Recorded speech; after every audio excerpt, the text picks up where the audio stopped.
Distinguished members of the panel and the audience, I appreciate this opportunity to be present here to speak. I find myself in the position of the junior-most judge on a multi-judge bench, where the senior judges have already pronounced a deep and profound judgment. And then my job just remains to say, I concur. Because there doesn't seem to be much left for me to say. Nevertheless, I would like to say something, since I am conscious of the fact that I represent the University of Delhi. You know, my profession is mathematics. I'm a mathematician. And we mathematicians will not proceed until we have our definitions clear. And once you've defined things, then the best way to make that definition go home into the minds of your pupils, I do not treat you as pupils, forgive me for that analogy, but the best way to make sure that the definitions are understood is to illustrate with examples. So let me try that approach here today. Let me start by acquainting you with what has been the tradition in India when it comes to driving an economy for progress through knowledge. Many centuries ago, when some of India's great universities flourished, and certainly a few hundred years before calculus was discovered in the West, Indian researchers, thinkers, university people had discovered the differential calculus and used it to great advantage for practical purposes.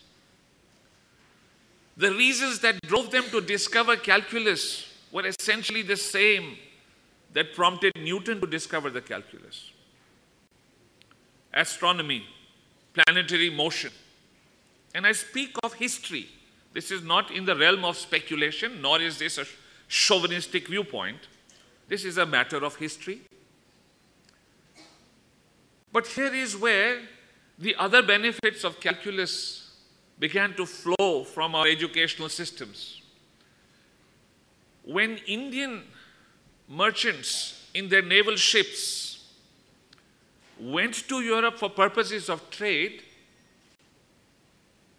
their counterparts from Europe and other parts of the world realized that their journey time was much faster than the time it was taking them. And they realized why, because the nautical tables that the Indian merchantmen were using were coming out of the use of calculus in India for the benefit of society. I want you to think about that. Here is how knowledge is driving the economy.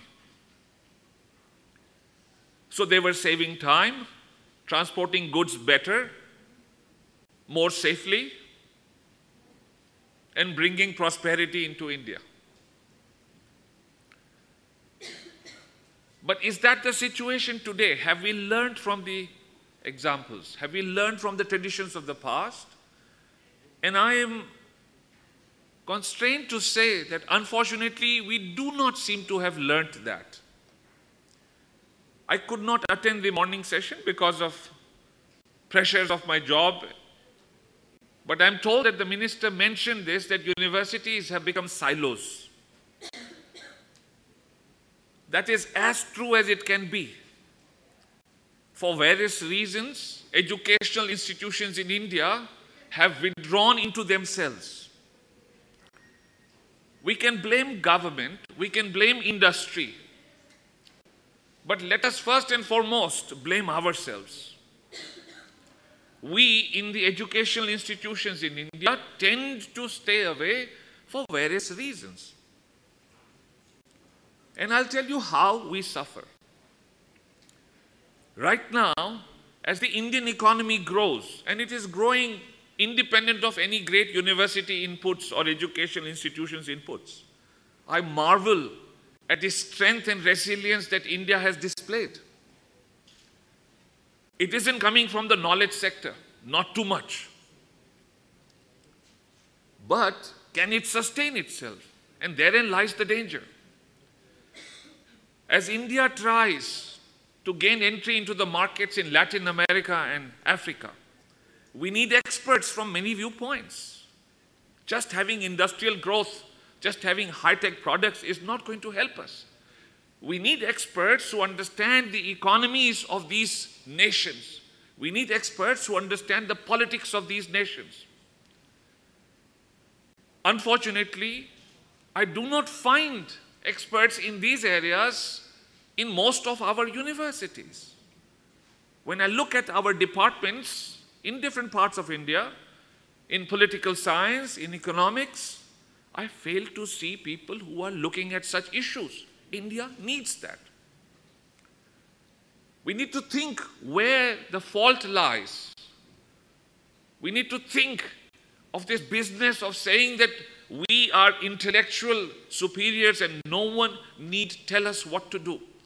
Somewhere, all of us collectively have to be conscious that we owe something to society, not only for the sake of discharging our debts to society that sustains us, but even for our own well-being.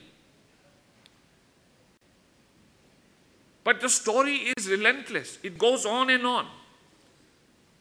We are aware of this marvelous creation of the Tatas, the Nano. It has so many innovations. There are so many patents.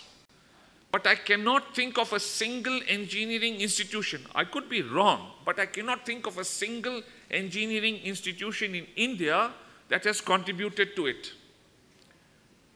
More importantly, I am not conscious of any institution bringing in projects like the Nano simply for the sake of stimulating and exciting the students.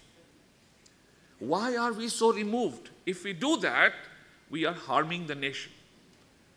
I'm giving you practical insights on why we need to do this. Is the Nano the last word in a small motor car? India will be doomed if it is the last word. Let that be the first word. Let our institutions take the steps necessary.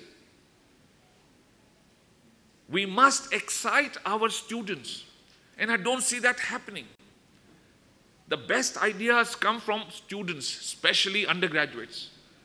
But in most educational institutions in India, to be an undergraduate is simply a blackboard experience.